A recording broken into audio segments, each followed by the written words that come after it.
The Varnak had always been a species of thinkers, not warriors. Their history was filled with brilliant inventions, scientific breakthroughs, and diplomacy.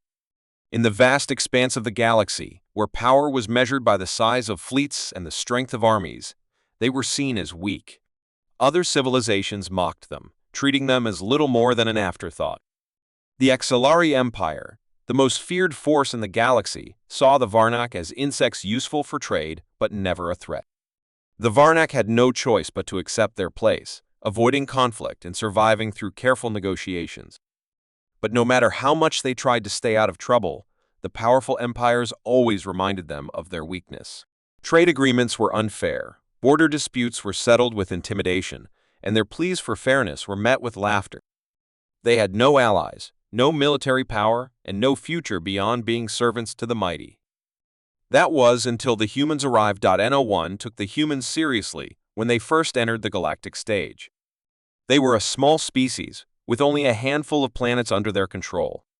Their technology was considered primitive, their fleets unimpressive. The great empires dismissed them as insignificant. The Exilari barely acknowledged their existence, and even the Varnak, desperate for any advantage, doubted that humans could help them. But when the humans extended their hand in friendship, something about them felt different. Unlike the other species, they did not mock the Varnak or treat them with pity. Instead, they spoke of possibilities. Strength isn't just about warships and weapons, a human ambassador had said. It's about knowing when to fight and how to win. The words sounded meaningless at first. How could a species like humans, who were just as weak in the eyes of the galaxy, offer anything of value?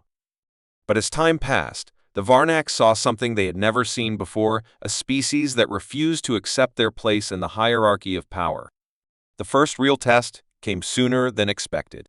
The Exilari, growing impatient with the Varnak's attempts to resist their unfair demands, decided to make an example of them. Without warning, an Exilari fleet entered Varnak space, demanding total surrender. The Varnak knew they had no chance against the war machines of the Empire. They had always bowed before power because it was the only way to survive. But this time, the humans were there. Instead of telling the Varnak to surrender, they told them to fight. It sounded insane. How could they fight an enemy that had dominated the galaxy for centuries? The Exilari were ruthless, their technology unmatched. But the humans insisted. War isn't just about who has the biggest fleet, they said. It's about how you use what you have. Desperate and with no other options, the Varnak agreed. The battle that followed was unlike anything the galaxy had ever seen. The Exilari arrived in full force, expecting an easy victory. But the humans had prepared the Varnak with strategies that no one had ever thought of before. Instead of facing the Exilari head-on, they used deception and misdirection. They lured enemy ships into asteroid fields, where ambushes awaited. They sent false distress signals, leading Exilari forces into traps. The Varnak, who had never fought a real war before, suddenly became unpredictable. And the humans, though few in number, fought with a ferocity that shocked even the most battle-hardened warriors. For the first time in history, an Exilari fleet was forced to retreat not because of superior firepower, but because they were outmaneuvered by a species they had considered weak. The news of the Varnak victory spread across the galaxy like wildfire. The other empires, who had spent centuries mocking the Varnak, could not believe what they were seeing. How had a species with no military history suddenly become a force to be reckoned with? And who were these humans who had turned weakness into strength? The Exilari, humiliated and enraged, promised revenge. They swore that the Varnak would be wiped out for daring to resist. But the Varnak were no longer afraid. They had something more powerful than weapons they had. Ali, who had shown them how to fight, how to survive, and most importantly, how to win. And as the galaxy watched in stunned silence, the Varnak and the humans stood together, ready for whatever came next. The Varnak had won their first battle against the Exilari, but they knew it was only the beginning. The galaxy had changed overnight. No longer were they seen as mere traitors or weaklings. They had proven that they could fight, yet fear still gripped them. The Exilari Empire, humiliated by their unexpected defeat, would return in full force. The Varnak had only survived because of human strategies, but survival was not victory. They needed more than just tactics. They needed power. But how could they? A species without a military history hoped to stand against the might of an empire that had ruled the stars for centuries. That was when the humans made their strangest offer. The Varnak leaders gathered in a secure chamber, their eyes filled with uncertainty as they faced the human representative, Captain Elias Ward. He was not a politician, nor was he a high-ranking general. He was a soldier, a man who had seen war and understood its brutal reality. The Varnak expected him to offer weapons, maybe some ships, or at least a promise of reinforcements. Instead, he said something that made the entire room fall silent. "We will teach you how to fight." The Varnak chancellor, a cautious and diplomatic leader, frowned. "You mean, you will train our soldiers?" Elias shook his head. "No. We will teach all of you. Your people, your leaders, your scientists, everyone. War isn't just about soldiers. It's about knowing how to resist, how to endure, and how to win even when the odds are against you." The Varnak had always believed war belonged to warriors. Their society was built on peace and negotiation. But in that moment, they realized that war had already come to them, whether they wanted it or not. The humans were unlike any species the Varnak had ever encountered. They did not rely on superior technology or overwhelming numbers. Instead, they used intelligence, strategy, and something no other species had mastered: adaptability. When the XLR fought, they followed rigid doctrines, centuries of military tradition that had made them unstoppable against conventional armies. But humans had no such traditions. They fought unpredictably, using everything at their disposal. They turned the environment into a weapon, exploited every weakness, and never fought a battle the way their enemies expected. They were not the strongest, but they were the most dangerous. And now, they were offering to make the Varnak just as dangerous. The training began immediately, but it was nothing like the Varnak had imagined. There were no grand speeches, no ceremonies. Instead, the humans forced them to unlearn everything they knew. They were taught to think differently, to embrace chaos rather than fear it. The Varnak scientists, who had spent their lives studying peaceful technologies, were now learning how to turn their inventions into tools of war. Engineers who once built trade ships were modifying them into deadly ambush vessels. Diplomats were trained in psychological warfare, using words as weapons just as effectively as any missile. Every citizen, no matter their role in society, was given a purpose in the fight for survival. The Varnak had always believed war was fought on battlefields. The humans showed them that war was fought everywhere: on the ground, in space, in the mind. As weeks passed, the change in the Varnak was undeniable. Fear was replaced with determination. Uncertainty turned into strategy. They were still not the strongest species in the galaxy, but they no longer needed to be. They had learned the greatest lesson of all: war was not won by strength alone, but by the will to fight. And when the XLR returned, expecting to crush a desperate and broken species, they would find something else entirely. They would find an enemy that had been reborn. The XLR did not wait long to return. Their defeat at the hands of the Varnak and their unexpected human allies had been a humiliation they could not tolerate. They gathered a fleet 3 times larger than before, confident that this time there would be no mistakes. The Varnak, in their eyes, were nothing more than weak traders who had been lucky once. But luck would not save them now. The XLR commanders believed they would crush the resistance in a single swift attack, reducing the Varnak homeworld to ashes as a warning to any other species who dared to defy their rule. The galaxy, watching from the shadows, had no doubts about the outcome. The Varnak had made history by surviving one battle, but no one believed they could survive a war. But the Varnak were no longer the same species that had once bowed before power. They had learned. They had changed. And as the XLR fleet approached, they did not prepare for surrender. They prepared for war. The humans had taught them that battles were not won by size or strength, but by intelligence, deception, and strategy. Every ship, every pilot, every commander in the Varnak fleet knew that they could not match the XLR in direct combat. So they would not fight directly. They would fight like humans. They would turn the very battlefield into their weapon. As the XLR fleet arrived, their sensors picked up what they expected: Varnak ships forming a defensive line near their home planet. It was pathetic. The XLR had expected more. Did the Varnak really believe they could win by standing in place, waiting for death?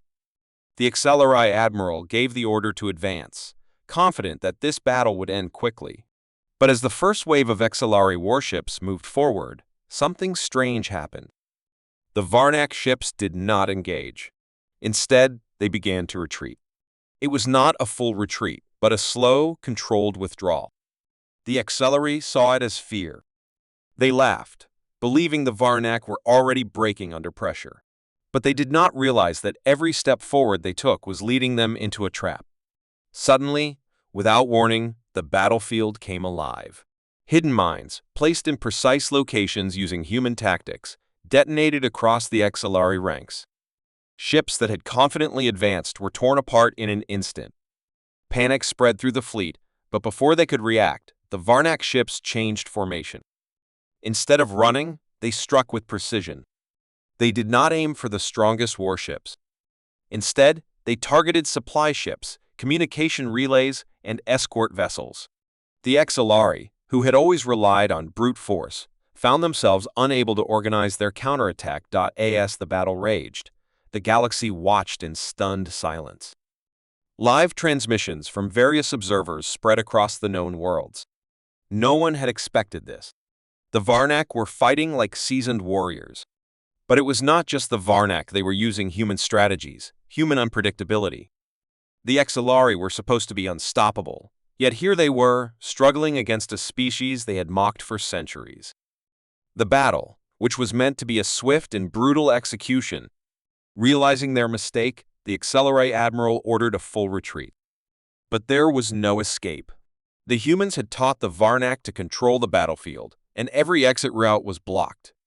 Asteroid fields, once thought to be natural obstacles, had been transformed into ambush points.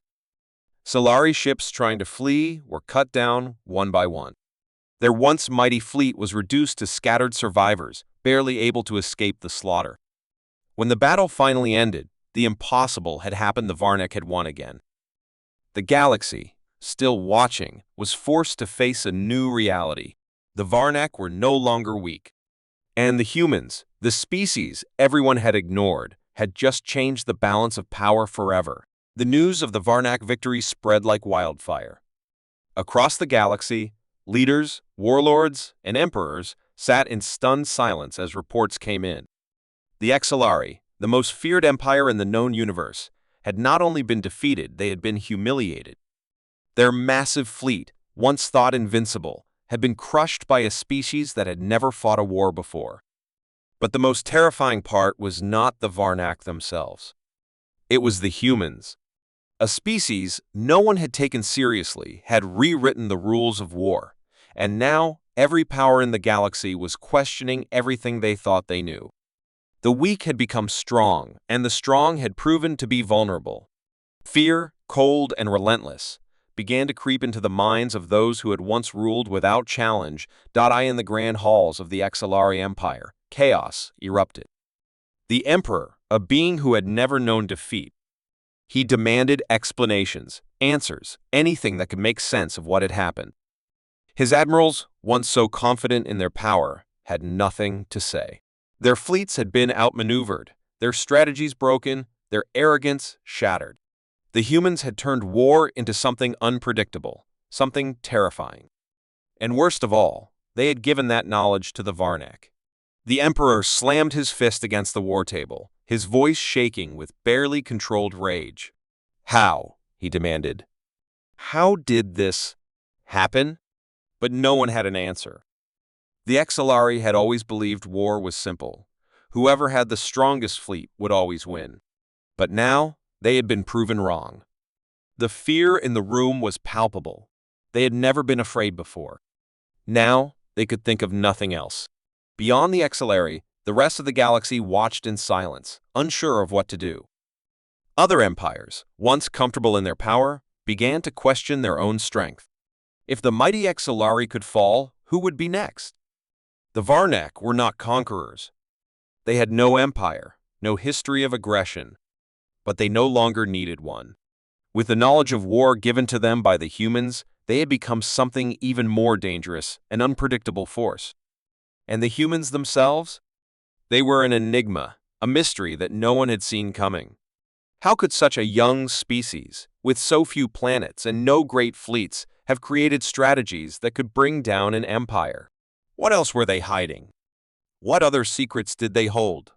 Fear spread in whispers, in private meetings between rulers who had once believed their positions were secure. Plans were made, alliances reconsidered, military doctrines rewritten overnight. The balance of power was shifting, and no one knew what would happen next. On a distant colony world, a group of merchants gathered in a dimly lit cantina, discussing the news with hushed voices. They'd always feared the Exilari, had always accepted that there was no escaping their rule. But now, for the first time, they saw hope. If the Varnak could fight back, then maybe others could as well.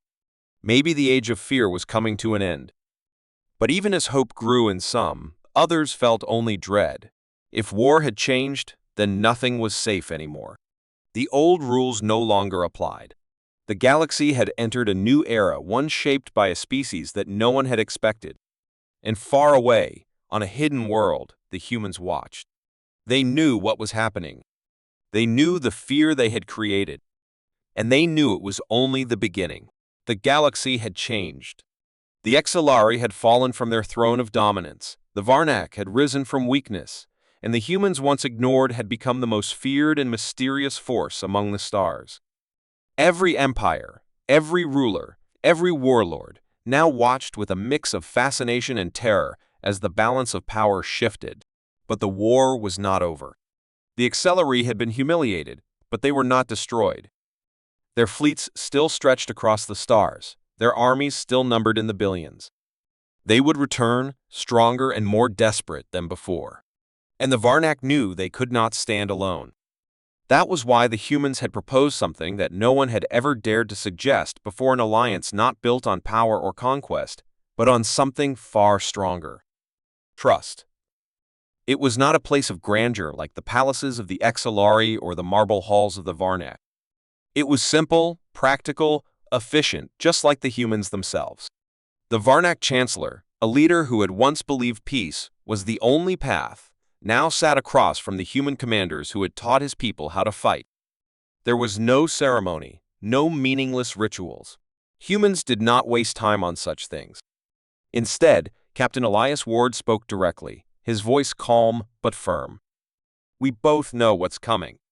The Exilari will not stop until they have burned every world that stands against them. We need to stand together not just for one war, but for every war that comes after. The Chancellor hesitated. The idea of an alliance between two such different species seemed impossible. The Varnak had always relied on diplomacy, on negotiation. The humans relied on action, on strategy, on war. Could two such different people truly trust each other? But then he looked at what had already happened. The humans had not used the Varnak as pawns. They had not taken control, had not demanded tribute or territory. Instead, they had given knowledge, guidance, and a chance to survive. No other species had ever done that. No other power had ever offered something without demanding everything in return. And so, the Chancellor did something no Varnak had ever done before. He extended his hand, the human way.